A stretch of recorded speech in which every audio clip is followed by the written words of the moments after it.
1.5 glass water వేసుకోవాలి.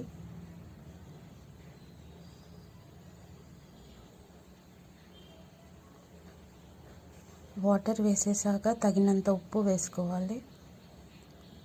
ఈ water అంతా ఒక బాయిలింగ్ పాయింట్ వచ్చాక దాంట్లో సేమియా వేసుకొని నీట్గా కలుపుకోవాలి.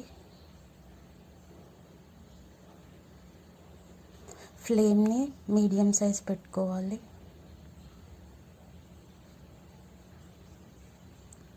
ఇప్పుడు సేమియా వేసి కలుపుకోవాలి.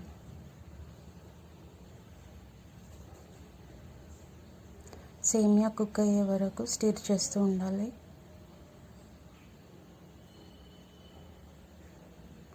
కాసేపు అయ్యాక కుక్ అవుతుంది. ఇప్పుడు కుక్ అయిపోయింది.